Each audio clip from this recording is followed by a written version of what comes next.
Yeah, it's incredibly expensive to hire. So there is a lot that goes into those budgets, but I do think it's easier for these companies, for whatever reason, to make those capital expenditures to buy software, to buy equipment, than it is to invest in people.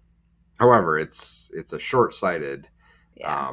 strategy. It's just Well, and the frustrating thing to me about it is I don't think there is really an individual person making that short-sighted call of nope, nope, headcount's too expensive. I think it's usually just massive companies that have policies that must be implemented, whether or not they make sense for the situation, kind of thing.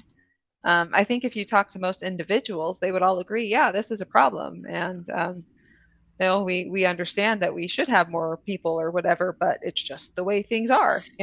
yeah. Who do you go to say let's change the very nature of HR, Well, Um, and a huge part of the problem is allocation of cost and analytics in every company that I've ever worked with is seen as a cost center. And if you're a mhm, cost center, it's more difficult to get things. If you're a mhm, profit center and you can say, well, we're breaking even or making money, then it's hard to argue against adding more budget because it's like, mhm. well, we're profitable. And so you can go into a company and say, well, we need more analytics talent to make this work. And like, oh, we don't have the money to support that. So you're gonna have to have one person handle A/B testing and implementation and analysis and dashboard design, and they have to do it all. That's all the money we have. It's like, but you literally have 9,000 people in email marketing. Well, but they're a profit center, so they're positive on revenue. So I think that's a big challenge that analytics has. Is it is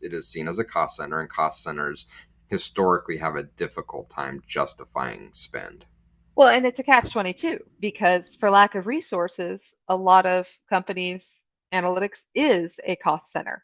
Like they are spending more money than value they are bringing to the company because they don't have the resources and the investment to get more out of it. And you can't get the investment until you prove that you're valuable. So it's a chicken and So the egg kind of it situation.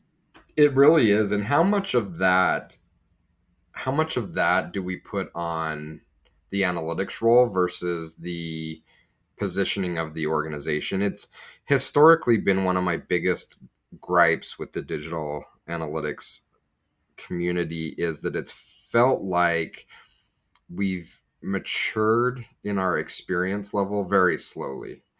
And I kind of made some offhanded remarks in the past about I went to this conference 5 years ago, and I just listened to the same presentation from 5 years ago. Like we're not really moving forward. And so if we're not putting ourselves in a position to really justify the value we're creating for the company, how much of that is on us that we're not actively saying, look, this is how much money we're generating for the company, or this is why we're important, versus how much of it is kind of the role has been put in a position where it's been subservient to a role to a role to a role, and it's really difficult to really point any value that analytics is creating. Maybe that's not a clear question. No, I think it is more the latter in most cases, that it's the very nature of how the org views data and analytics is setting the analysts up to fail, or at least to not succeed. Um, if you have a company that isn't interested in making decisions off of your analytics data, then it is an uphill battle for any analyst in that position to provide value. Um, and even if they are loud and they manage to insert themselves into the right conversations and stuff, it really is an entire organizational mindset that needs to shift in order for that analyst to really get that data in a place where it's valuable. So I think